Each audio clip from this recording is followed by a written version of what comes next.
ಇವತ್ತು ದ್ವಿತೀಯ PUC ಪರೀಕ್ಷೆ ಆರಂಭವಾಗಿರುವಂಥದ್ದು. ಈ ಹಿನ್ನೆಲೆಯಲ್ಲಿ ಚಿಕ್ಕಬಳ್ಳಾಪುರದಲ್ಲೂ ಕೂಡ ಸುಸಜ್ಜಿತವಾಗಿ ಮೊದಲ ದಿನದ ಪರೀಕ್ಷೆ ಮುಕ್ತಾಯ ಆಗಿದೆ. ಇನ್ನು 23 ಕೇಂದ್ರಗಳಲ್ಲಿ ಪರೀಕ್ಷೆಯನ್ನು ನಡೆಸಲಾಗಿದೆ. ಗುಡಿಬಂಡೆ ಒಂದು ಕೇಂದ್ರ 102 ವಿದ್ಯಾರ್ಥಿಗಳು ನೋಂದಣಿಯನ್ನು ಮಾಡಿಕೊಂಡಿದ್ದಾರೆ. ಜಿಲ್ಲೆಯಾದ್ಯಂತ 13,819 ವಿದ್ಯಾರ್ಥಿಗಳು ನೋಂದಣಿಯನ್ನು ಮಾಡಿಕೊಂಡಿದ್ದರು ಪರೀಕ್ಷೆಗಾಗಿ.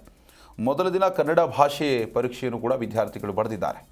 ಇನ್ನು 10,000ಕ್ಕೂ ಹೆಚ್ಚು ವಿದ್ಯಾರ್ಥಿಗಳು ಪರೀಕ್ಷೆಗೆ ಹಾಜರಾಗಿದ್ದಾರೆ. ಜಿಲ್ಲೆಯಲ್ಲಿ ಯಾವುದೇ ರೀತಿಯಲ್ಲೂ ಕೂಡ ಸಮಸ್ಯೆ ಕಂಡು ಬಂದಿಲ್ಲ. ಯಶಸ್ವಿಯಾಗಿ ಇವತ್ತು ಕನ್ನಡ ಮತ್ತು ಇನ್ನಿತರೆ ಭಾಷೆಗಳು ಏನೇನು ಸಬ್ಜೆಕ್ಟ್ ಇರುತ್ತೆ ಅದರ ಒಂದು ಪರೀಕ್ಷೆ ಕೂಡ ನಡೆದಿರುವಂಥದ್ದು. ತುಂಬಾ ಈಸಿ ಆಗಿತ್ತು ಸರ್. ಫುಲ್ ಪೇಪರ್ ನಾವು ಓದಿರೋದೇ ಬಂದಿತ್ತು, ಕ್ವಶನ್ಸ್ ಚೆನ್ನಾಗಿತ್ತು. ಸೊ ನಿಮ್ ಟಫ್ ಏನ್ ಅನ್ಸಿಲ್ವಾ? ಎಕ್ಸಾಮ್ ಕೊಠಡಿಯಲ್ಲಿ ಯಾವ ತರ ಇತ್ತು ನಿಮಗೆ? ಚೆನ್ನಾಗೇ ಇತ್ತು. ನಾವು ಓದಿದ್ವಲ್ಲ, ಅದಕ್ಕೆ ನಮ್ಗೆ ಈಸಿನೇ ಇತ್ತು ಸರ್ ಪೇಪರ್. ನಿಮ್ ಫೆಸಿಲಿಟೀಸ್ ಯಾವ ತರ ಇತ್ತು ಒಳಗಡೆ?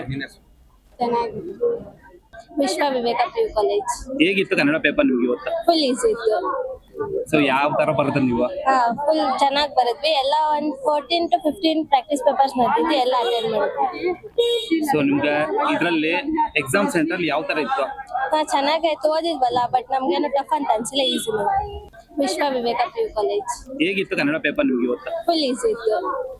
ಸೊ ಯಾವ ತರ ಬರುತ್ತೆ ನೀವು? ಫುಲ್ ಚೆನ್ನಾಗಿ ಬರೆದ್ವಿ. ಎಲ್ಲ ಒಂದು 14 to 15 ಪ್ರಾಕ್ಟೀಸ್ ಪೇಪರ್ಸ್ ನಡೆದಿದ್ದು, ಎಲ್ಲ ಅಟೆಂಡ್ ಮಾಡಿದ್ವಿ. ಸೊ ನಿಮ್ಗೆ ಇದರಲ್ಲಿ ಎಕ್ಸಾಮ್ ಸೆಂಟರ್ ಯಾವ ತರ ಇತ್ತು? ಚೆನ್ನಾಗಾಯ್ತು, ಓದಿದ್ವಲ್ಲ, ಬಟ್ ನಮ್ಗೇನು ಟಫ್ ಅಂತ ಅನ್ಸಿಲ್ಲ, ಈಸಿ. ವಿಶ್ವ ವಿವೇಕ PU ಕಾಲೇಜ್. ಹೇಗಿತ್ತು ಕನ್ನಡ? ದ್ವಿತೀಯ PUC ಪರೀಕ್ಷೆ ಅಚ್ಚುಕಟ್ಟಾಗಿ ನಡೀತಾ ಇದೆ. DC ಮತ್ತು CEOಗಳು ನೇತೃತ್ವವನ್ನು ವಹಿಸಿದ್ದಾರೆ. ಹೀಗಾಗಿ ಯಾವುದೇ ರೀತಿಯಲ್ಲೂ ಸಮಸ್ಯೆ ಆಗಿಲ್ಲ ಅಂತ ಮಂಡ್ಯದಲ್ಲಿ ಶಿಕ್ಷಣ ಸಚಿವ ಮಧು ಬಂಗಾರಪ್ಪ ಹೇಳಿಕೆಯನ್ನು ಕೊಟ್ಟಿದ್ದಾರೆ. ಇನ್ನು 3 ಎಕ್ಸಾಮ್ ಪಾಲಿಸಿಗೆ ಮೆಚ್ಚುಗೆ ವ್ಯಕ್ತ ಆಗಿದೆ.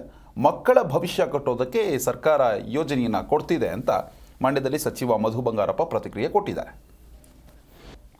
ಎಲ್ಲ ಕಡೆನೂ ಚೆನ್ನಾಗಿ ನಡ್ತಾರೆ. ಲಾಸ್ಟ್ ಟೈಮು ಸಡನ್ನಾಗಿ ಎಕ್ಸಾಮ್ ಟೈಮಲ್ಲಿ ಮಾಡಿಬಿಟ್ವಿ ಅದನ್ನ. ಈ ಸತಿಗೆ ಇಡೀ ರಾಜ್ಯದಲ್ಲಿರ್ತಕ್ಕಂಥ DC ಅವರು, CEO ಅವರು, ಎಲ್ಲ ಲೆವೆಲ್ ಅಡ್ಮಿನಿಸ್ಟ್ರೇಷನು, ತಹಸೀಲ್ದಾರ್ ಇರ್ಬೋದು, ವಿತ್ ನಮ್ಮ ಡಿಪಾರ್ಟ್ಮೆಂಟು BOಸಿಂದ ಹಿಡಿದು DDPIs ಎಲ್ಲರೂ ಕೂಡ ಇನ್ವಾಲ್ವ್ ಆಗಿ ಮಾಡ್ತಾಯಿದ್ದಾರೆ. ಎಲ್ಲ ಕಡೆನೂ ಚೆನ್ನಾಗಿರುತ್ತೆ. ಬೆಳಗ್ಗೆ ನಾನು ಬೆಂಗಳೂರಿಂದ ಹೊರಡಬೇಕಾದ್ರೆ ಮಕ್ಕಳನ್ನು ಕೂಡ ಗೌರ್ಮೆಂಟ್ ಕಾಲೇಜಿಗೆ ಹೋಗಿ ಅವ್ರನ್ನ ಭೇಟಿ ಮಾಡಿ ಸುಮ್ಮನೆ ಕೇಳಿದೆ. ಎಲ್ಲ ಭಾಳ ಖುಷಿಯಾಗಿದ್ದಾರೆ, ಚೆನ್ನಾಗಿದ್ದಾರೆ. ಮತ್ತು 3 ಎಕ್ಸಾಮ್ ಪಾಲಿಸಿ ಮಾಡಿರೋದು ಖುಷಿ ಆಯಿತು. ಈ ಸ್ಟ್ರಿಕ್ಟ್ ಮಾಡಿರೋದು ಖುಷಿ ಇದೆ. ಮತ್ತು 3 ಎಕ್ಸಾಮ್ ಪಾಲಿಸಿ ಅಂದರೆ ಏನಾದರೂ ಅವ್ರಿಗೆ ಇಂಪ್ರೂವ್ಮೆಂಟ್ ಮಾಡ್ಕೋಬೇಕು ಎಕ್ಸಾಮಲ್ಲಿ ಅಂತ ಹೇಳಿದ್ರೆ, ಸೇಮ್ ಇಯರಲ್ಲಿ ಅದೇ ವರ್ಷ 2ನೇ ಎಕ್ಸಾಮ್ ತೊಗೊಂಡು 3ನೇ ಎಕ್ಸಾಮ್ ತೊಗೊಂಡು, ಈಗ CBSE ಅವರೆಲ್ಲ ಅದನ್ನೇ ಕಾಪಿ ಮಾಡ್ತಾಯಿದ್ದಾರೆ, ವೆಬ್ಕಾಸ್ಟಿಂಗ್ ಮಾಡ್ತಾಯಿದ್ದಾರೆ.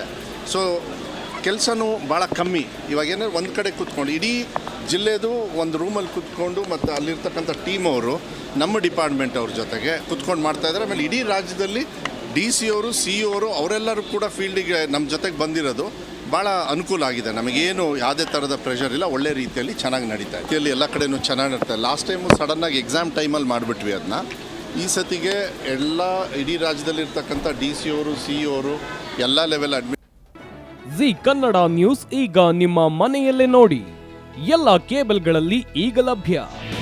ನಿಮ್ಮ ನೆಚ್ಚಿನ ಜಿ ಕನ್ನಡ ನ್ಯೂಸ್ ಈಗ ಸನ್ ಡೈರೆಕ್ಟ್ ನಲ್ಲಿ number 292, Tata play number 1664, Jio TV number 1334, NXT digital number 30, in cable number 30, city networks 51, U digital number 162, GTPL number 17, Rockline telecommunications number 42, Shri Basaveshwara cable number 168, rural cable network 60, Vinayaka digital 57, Abhishek cable 821, city channel 53, Siddeshwara cable network 57, V4 digital Infotech 628, Surya digital networks 53, Gajanan digital number 836, Malnad Infotech private limited number 56, Metrocast number 830, victory digital number 167ರಲ್ಲಿ ನೋಡಿ ಆನಂದಿಸಿ.